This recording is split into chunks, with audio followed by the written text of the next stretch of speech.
What happens when a company grows faster than its processes? Do you slow down to catch up or redesign the engine mid flight? Welcome to Industry Ignited, the show where we spotlight leaders reshaping how we build, manufacture, and move the world forward. I'm your host, Dr. Leeanne Aguilar. Today, I'm joined by Angie Griffin, Chief Commercial Officer at Third Coast, where she leads top-line growth, marketing, and business development for a fast-scaling chemicals company known for nimble execution, customer intimacy, and serious technical chops. Angie, welcome to the show. Hi, thank you for having me, Leanne. Yeah, I'm excited to dive in. Now, I've known you for a while, but I just recently learned that you earned both your bachelor's and master's in English or literature and thought you'd be in education. So what changed? What drew you from academia into customer service at Lyondell and then into the supply chain? Quite frankly, I needed health insurance. So if you can imagine a 25-year-old who's finishing a master's degree in literature and had aspirations to keep going, maybe a PhD or some other further advanced degree in the arts. I was looking around, my friends were all graduated, they were in their first jobs and they were starting to buy their first cars and go on fun vacations. And, I didn't have health insurance. So I was still trying to mooch off my parents to pay for rent. So I realized I just needed a job. And at the time, my uncle was working for Equistar, a division of Lyondell, in sales, and they were hiring customer service entry-level people. They had just merged a few companies together and were trying to have customer service people from Cincinnati, Ohio, move down to Houston, Texas, and that was not a desirable location for those folks. So they just needed a lot of warm bodies, and I fit that bill. I had that qualification. I was breathing and I could type. So I applied and got the job. I moved from the southeast of the country over to Houston. And initially, I thought I'm just going to be here a couple years, get some experience under my belt, and then move on to something else, maybe move back home. But quickly, I got into the industry and I realized it was something I could learn, something I enjoyed. I really liked supply chain and I liked solving problems. And this was a company that had a lot of them to solve at the time. They were bringing together multiple companies, different cultures, different systems and processes. And I had a knack for that. And they were really good about promoting from within and developing people. And so my background at that time didn't matter. It didn't matter I was an English major. They were happy to have people who were just willing to roll up their sleeves and work. Yeah. So you really followed the opportunity is what That's I'm right. hearing. Yeah. Yeah. And I think that's common, especially when you're young. I mean, people often don't know what they really want to do, out of high school or out of college even. And so sometimes it does just take diving in and learning a job and oftentimes, yeah, finding a passion, where there's opportunity. Yeah, Now I know. and Yeah. certainly where there's no, there are so many industries that you're not exposed to, depending on where you grow up or, what your parents did or what your friends' parents did. Some people have Mhm. tunnel vision on what those opportunities might look like when they enter into college or the workforce. So it was an industry that was certainly not on my radar, but one I've grown to love. Yeah, no, that makes a lot of sense. So you've shared that advancing internally, though, was difficult, especially as your husband's career was often prioritized because you were both working at Lyondell. How did that experience shape your drive and leadership philosophy? Well, it was a frustrating time for me. I was mid-career when we met and married. He was a little bit further in his career at the time, and we were both in the commercial space in the same division at this large global company. We quickly realized, and the people we were working for realized there wasn't a policy violation. I didn't report to him, but we were in the same space. And I think management, the people who managed me and managed him, were probably, in my opinion, a little overly concerned about perception and optics and probably overthought and maybe created a problem in their minds that didn't really exist. So there was a lot of question about, what will the perception be if these two people show up at an industry event together, or one of them's a marketing manager, one of them's in sales, and so I think there was just a lot of overthinking and creating of a problem that did not exist. And so, second part of your question there, how did that shape my leadership philosophy? I think sometimes leaders can create problems that don't exist and overthink things and let reality be reality and not the perception be the reality, and really just take people for what their skill sets are. Another thing that I experienced at Lyondell was there seemed to be a blueprint for who should fill what job. And it was, you had to check a box. If you wanted to have this particular job, you should have had these two or three prior to that. And sometimes that meant, and especially for me, taking a job that would be challenging and not something that highlighted my skill set. For example, there was a path to a marketing role that required being a business analyst. I was an English major and a Yeah. relationship person. I'm not a numbers person. Wasn't at the time. As far as analyzing, I can get into a P&L clearly, but I'm not going to just sit and enjoy digging into data all day. And I was asked to interview for a job and then didn't get the job because I didn't have an accounting background. And I was like, you knew that when I interviewed for it, why even put me in that position? But it was important for me to learn, and I think actually apply now as a leader. You need to put people in jobs where they're going to excel. Hmm. It's not good for an employee to go into a job where they're going to fill a void of knowledge or a weakness. Putting people in jobs where they're going to try to enhance a weakness, they're going to struggle. So you should always be in a position where you're highlighting what you do well. When I look at the people that work for our company, we're always looking for people who are going to be the best fit. And what have they already shown that they can do well, not what do we need to improve upon. Okay. Yeah. So it's not so much about checking a box or having specific credentials. It's more about where their strengths are and where they're going to excel. Yes. And so they will best succeed and the company will best succeed and Yes, that are you on the right benefit. bus and in the right seat on the right bus? Yeah, I like that. Yeah. Now, Third Coast recruited you after you serviced their account at Lyondell. What did you see in a smaller, nimble company that convinced you to make the leap? Initially, it was just a place where I could do what we just talked about. It was initially a place where I could do the role that I knew I was suited to do. When I was at the larger global chemical company, I didn't fit the blueprint either from education or work experience, but I knew I was capable of doing the job I wanted to do. I wanted to manage a business. And so when I was hired at Third Coast, I had that opportunity. It was small enough in volume and revenue that I could get my head around it. I already knew the market really well when I came into the role. And so it was a nice place for me to learn how to manage a P&L, understand cost structure, make sure I had all of the market intelligence I needed to make sound decisions. And so that was really it initially was they're going to give me a chance to do what this other company doesn't think I'm ready to do. And at some point, they might have thought I was ready. It just wasn't at that time. I would have had to have waited my turn. And I Yeah. was getting a little frustrated and impatient with that. But at Third Coast, it's a smaller company, and our owner and founder, self-educated, self-taught. He's always open to giving people a chance and just let them you know, fight through it and work towards success.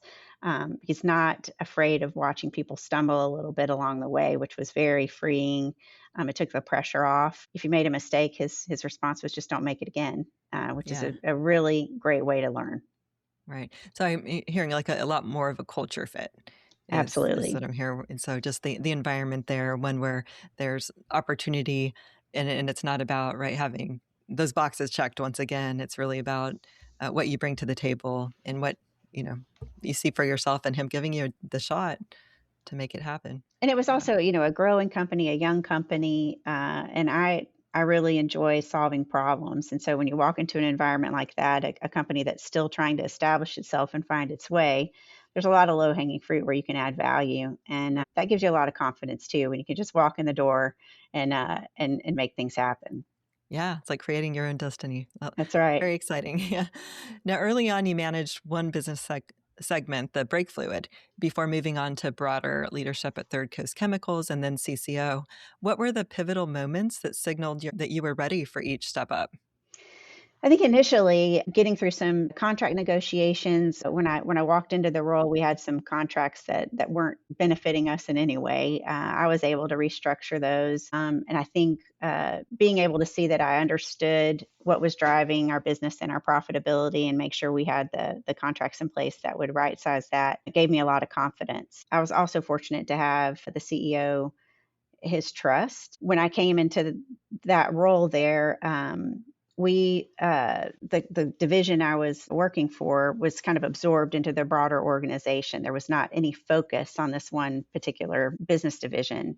And so you had people that were supporting multiple entities with no focus on this one. So I quickly went to my boss and I said, I need a team. I need a team that's focused on this business. And he agreed to let me have that. I got to handpick the people that I wanted, and just build sort of this dream team that I knew could really help the business grow. We had a great foundation. We had great relationships. We had a great product, but we didn't have focus. And so him giving me the ability to build that team and focus and put the expertise where I needed it in each area really made a difference.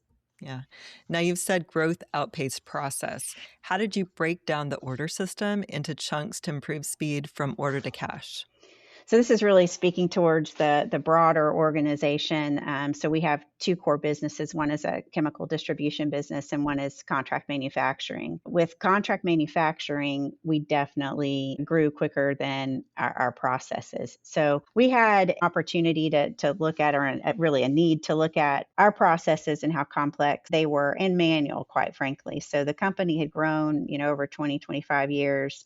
We had built all this capacity, and we had all these assets, and all this volume is running through our plant, but we were still physically pushing paper around the facility. Our priority was to grow and keep up with the demand that we were seeing, not to scale the processes at the same time. So we brought in who's now our chief accounting officer. A woman came in and was helping us look at our order to cash process, and we put it out, we mapped it out on a whiteboard, and we thought, this is going to be great. We're going to map this thing out, and we're going to find two or three things that are really bogging us down. And what we quickly realized, we had this very delicate and tangled web of processes that were holding our business up, and any sudden movements on that would cause all these cross-functional things to just fall apart. So we quickly realized it was not going to be that easy. There were multiple, dozens of tiny little processes within this bigger order to cash process that we needed to evaluate and get input from the broader organization. We came in like, we leaders are going to be able to figure this Yeah. out, but we really needed the people who were in the trenches doing these processes every day. We needed their input, Yeah. or we were going to make some sudden movements that would just cause it to fall apart. All right. Yeah, that makes sense. So you're going in there to basically simplify and streamline, and then you learned that it was more complicated than you expected it to be. And but that's a good idea. Yeah, going to the front lines and bringing the people who are doing the processes on a daily basis to make sure you're not missing anything. And And I think also just yeah, attacking it, we realized it wasn't going to be a quick fix. We were going to have to do things probably in a certain order, and then also just one at a time, which took a lot longer than we hoped. But since that time, we've greatly reduced the amount of time it takes us to close our books. We've seen a lot of process improvements cross functionally that have helped us get better. yeah. Now, cross-functional teams helped redesign workflows, yet long-tenured influencers resisted change, you've mentioned. So what worked to bring them on the journey without losing institutional wisdom? We still struggle with this, honestly. So again, we're a fairly young company. We're less than 30 years old. We have people who are with the company that started with our founder. So they've been here the whole time. They've seen it all. And it is difficult for them to be bogged down in process when historically we had just a just get it done Mhm. attitude. And that can work in a company that's, 15 people strong, but we're over 300 people strong. And so just get it done becomes honestly risky. We've got to make sure that all of the people involved in these complex processes understand how we need to do things safely and have sound operations. So we still struggle with that. What we recognize as a company is one of our best assets is our ability to be flexible and nimble. And so we are constantly evaluating, how do we scale? How do we get processes in place that'll help us scale? But how do we do that without losing this flexibility and our ability to react to our customers' needs? And it is a constant struggle and a constant conversation within our teams. Right. Yeah, because I mean, you have grown quickly, and I know, I mean, there are a lot of people who've been there for a very long time as well, right? So it's like they're having to change along with the company, and I know Third Coast prides itself on being nimble and safe. So what are the guardrails that you're putting in place or KPIs that are helping you keep agile, but preventing risk at the same time, I or think from, lessening risk? from Yeah. a guardrail perspective, one thing is that we are still an in-person company and we are very collaborative. It's nice to be able to just walk across the hall and grab the 3 or 4 people that you need to help solve a problem, or make something happen. That cross-functional communication is extremely important to us. And so we are consistently on calls, with people in all departments trying to make things happen. From a safety perspective, that is our number one fundamental, our top priority. We are a chemical plant and it's a dangerous place to work. What we have learned is saying be safe and work safe. Those mean different things to different people. They're a little ambiguous. So we focus on behaviors, and really specific tasks. So, for example, we have a KPI on what we call loss of primary containment. That's just making sure that chemicals stay in the hoses and in the pipes, and focus on reducing spills, which can clearly be very unsafe incidents. So we say things like keep it in the pipes. You'll hear people just shout it out throughout the plant, but it's really a focus on trying to make our KPIs actionable, not just ambiguous. Safety can mean different things to different people. Me doing something safely might mean something very different than how you think about probably how you put ornaments on your Christmas tree this year. Some people are standing on chairs or ladders. You Yeah. translate that to a manufacturing environment, and we just have to be very, very purposeful on what safety means. Yeah, very intentional, and then keeping people present to right the safety and the protocols on a regular basis. I know you have like signage all throughout the plant that keeps people aware. Now, where do you see the biggest ROI? People, process, or platform, and how do you measure it? Is it cheating to say all three? I think these are all extremely important. So, from a platform perspective, when I got to Third Coast, we did not have an integrated ERP system. We were running things off spreadsheets, and certain parts of the were on an operating system, others weren't. So, the first thing we had to do was get that done. We could close the books and know how we were performing. From a people standpoint, we have had to make some tough decisions in investing. Sometimes it's hard, for companies to put an investment in training or hiring ahead. Especially in an environment where the industry might be in a trough, which is where we are today. We are fortunate that our leadership sees the value in making sure we are prepared ahead of the need. So we have, for example, expanded shifts. We've hired people ahead of having the operating units that we want them to operate, to get them ingrained in our culture and our process, to train them way ahead of the need of the activity. And that's an Hmm. investment and it's a real cost, but there's a Right. return on making that so your people are ready when you need them to be ready. We've had to upgrade the skill set of the people that we've hired. We initially started doing fairly simple processes, some packaging, some simple chemical blending, but now we're doing reaction chemistry. You can't hire the same people to do those. And so that's also an investment. You're paying more people than you paid them before, and making sure that the company can sustain that cost and get the return on that when we have the volume that runs through the door. From a process standpoint, I've mentioned we really still struggle with catching up on the complexity of our business with the processes that we have in place. This is something that we deal with every day. We have a process that we run. We had a consultant come and help us. I'll give him a plug, Ian McDougall, with Pursuit of Prime. And it's a process that we run consistently with our groups, where we ask ourselves, where are we not doing the best we can do? Answer that question in a certain department or area. And there might be 15, 20, 30, 50, 60, 70 things on that list. And then we prioritize those, and then we assign a team to tackle them. The nice part about this process is that it's pushed down through the organization. It's not the leaders trying to solve these problems. We have the people who are actually managing these processes and transacting these things within our team. They're the ones who go in and solve these problems. And it's been a really successful project for us, and one that we'll continue to do across the organization.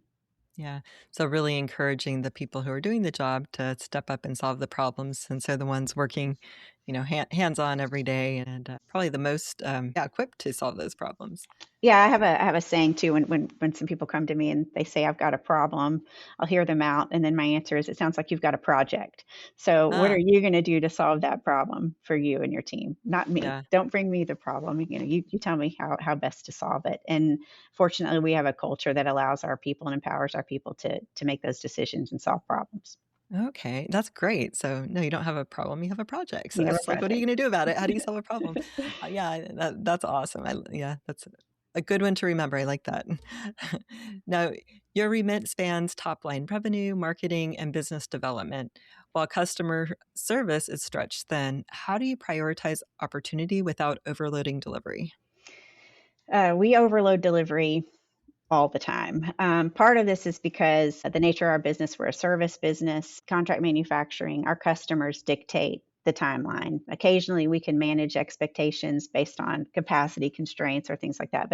But typically customers have a need and they need it by a certain time. So we are always trying to meet those expectations. It's hard for us in our business and in our culture, our corporate culture to say no. What we have to do is make sure that we don't have silos in our organization. Again, the cross-functional communication and collaboration is extremely important. In-person discussions, problem solving on the fly. These are all things that we have to do to be successful and meet the expectation of the customer. It's part of our culture and it's how we hire. We hire people who have high initiative. And it goes back to this empowerment of the employee. We have to have people who we know can make quick decisions, sound decisions that are consistent with number one, being safe and operationally sound, and also just making sure that we're meeting the customer's deadlines, customers' timelines. But we are overloading delivery on the Yeah. daily basis. So growing by saying yes and then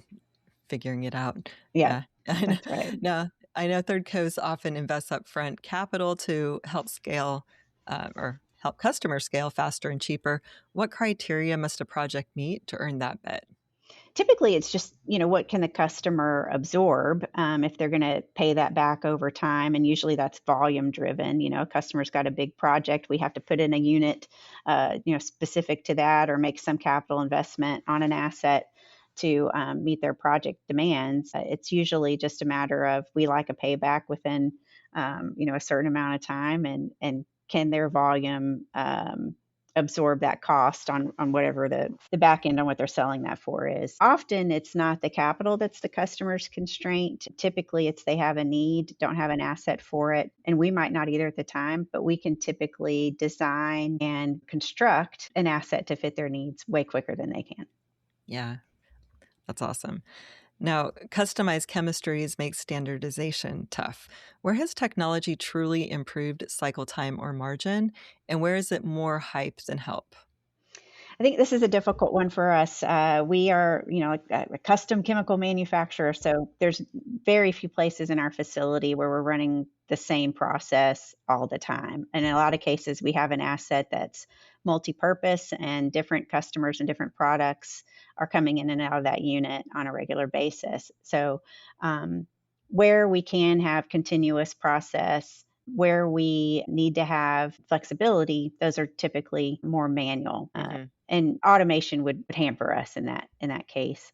But we do have places where we are consistently evaluating where are people's brain power, where is that better served than the way we're doing something today. And an example is, we have a rail yard where customers' rail cars are coming in and out. And until very, very recently, like just this quarter, we've very manual process of knowing where those cars are in the plant. So we've got a guy in operations saying, oh, yep, here it is on track two, and lots of spreadsheets and things to keep track of that. And we're finally investing in some software. We're adding 100 rail car spots. We're doubling our capacity, and it's no longer sustainable, nor is it worth that person's time of day to manually walk across the plant. It'd be nice to just have that at our fingertips. And it's a big investment for us. For the size company that we are, this is a big investment in software, but we know there's going to be a return on having that guy in the plant doing something more valuable with his time.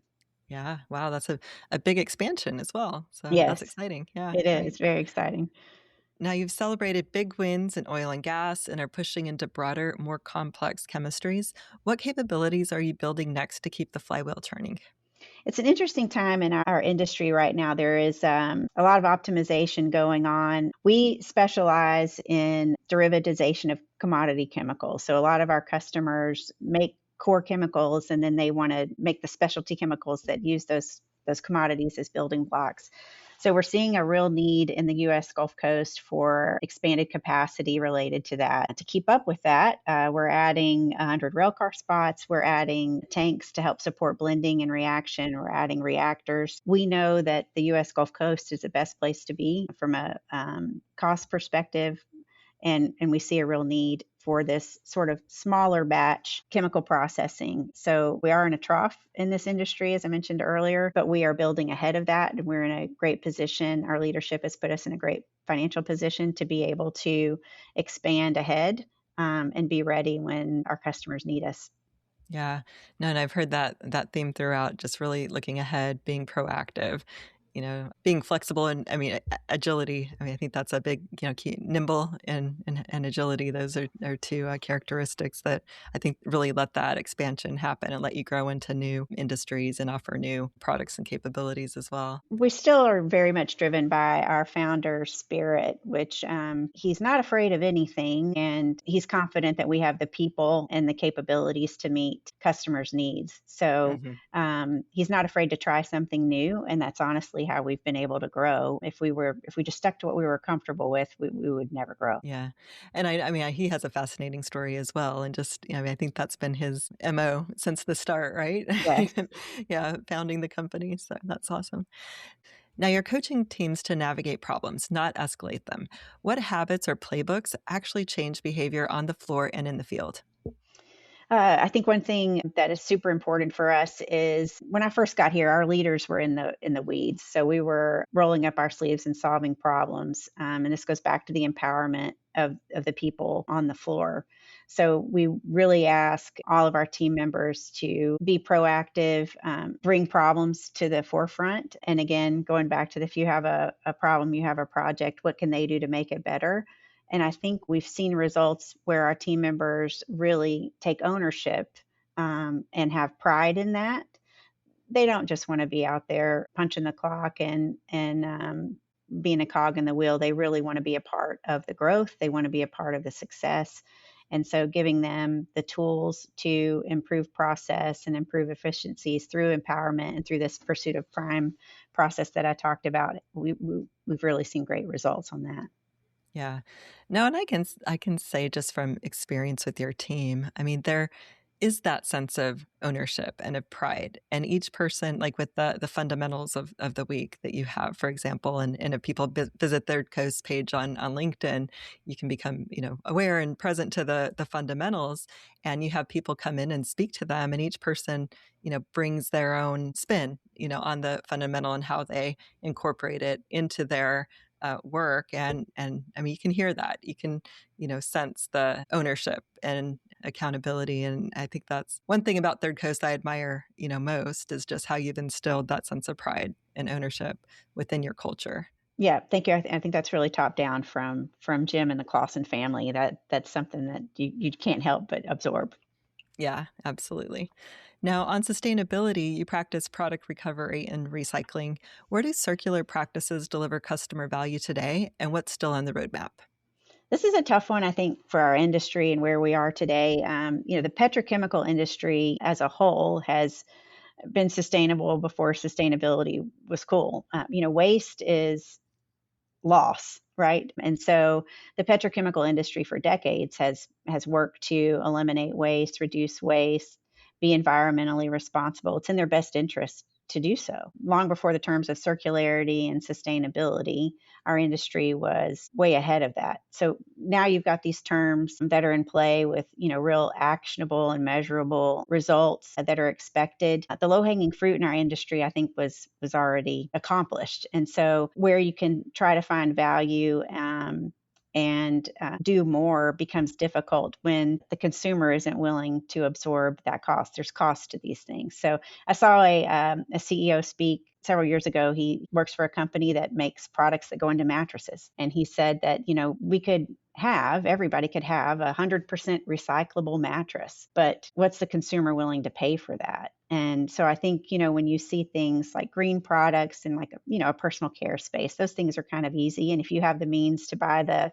all natural moisturizer that's $3 more than something else, that's one thing. But when you're being asked to buy a fully recyclable mattress that's $10,000 instead of $2,000, people aren't willing to do that. And so I think our industry is at a real pivotal point now where we're trying to figure out what else can we do, what more can we do, and how much will the Right. market absorb.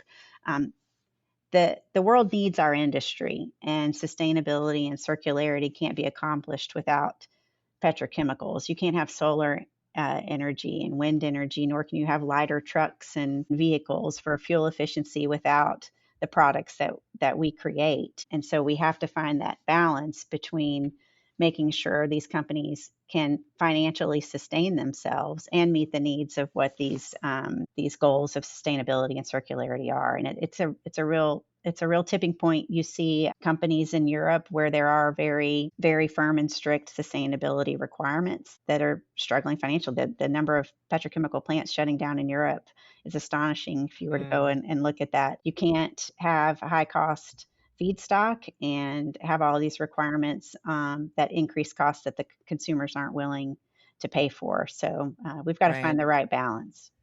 Yeah, and it's a trickle down effect. I mean, it's like, everything gets more expensive. It's not just absorbing that cost in one place. Everyone has to pass it on if it's more expensive. That's And so right. I guess the project there, you have the problem. The project there is to find, sustainable solutions that are affordable. That's That, right. yeah. So I think it'll be interesting to watch and see how that's tackled going forward. Yeah. Yeah. Now, Third Coast is moving towards a next generation transition. What must endure in the culture and what must evolve to keep winning in the next decade? It's interesting because, our founder, the visionary, he's 65. His son has just been named president and CFO of the organization. So it's nice. We've got both these generations working in tandem, and they couldn't be more different. So Jim is the visionary. Trace is very process oriented, very fiscally mindful. And so watching the yin and yang of them moving our company forward is really exciting. The one recurring theme that I've mentioned several times, we have to be flexible and nimble, but we also have to scale.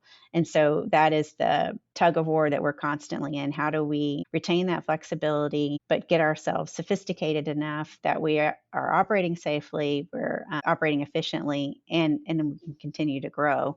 And again, the processes with a 15-person company look very different than one with a 320-person company. And Yeah.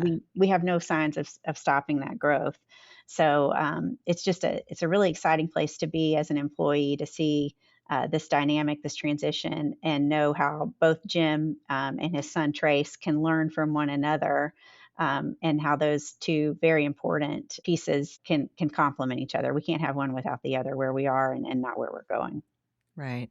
Yeah, no, that's a fascinating dynamic there. And I mean, it sounds like, yeah, like you're saying, the yin and the yang, they balance each other very well. And I know they have like a solid, like, transition plan, which is We're great. super grateful for that. I think a lot of companies that where the founder is involved, it's hard for them to let go. It Hmm. is hard for Jim to let go. We're all aware of that. We need him still. We do not want him to go anywhere. We're still very much learning from Jim, but we are very fortunate that Jim and the Clausen family recognize the importance of the longevity of this company, and you Hmm. have to kind of put your ego aside a little bit, and sometimes recognize that we can't do things the way Jim did them 30 years ago. And he's been very gracious in that.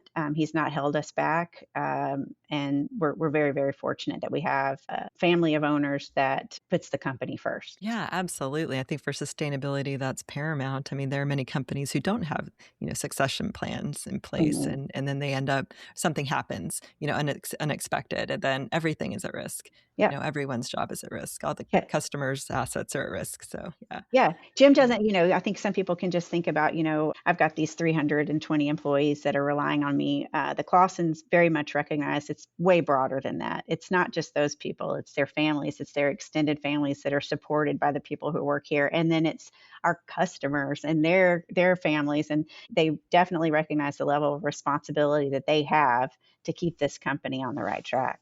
Yeah. Yeah, and that's an important point. It's like accepting that responsibility. It's acknowledging and really uh, being accountable there too Yes. for everyone involved. Yeah. Yes.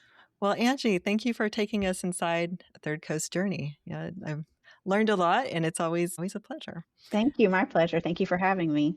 Yeah, for listeners who want to learn more about you and Third Coast, where can they find out more?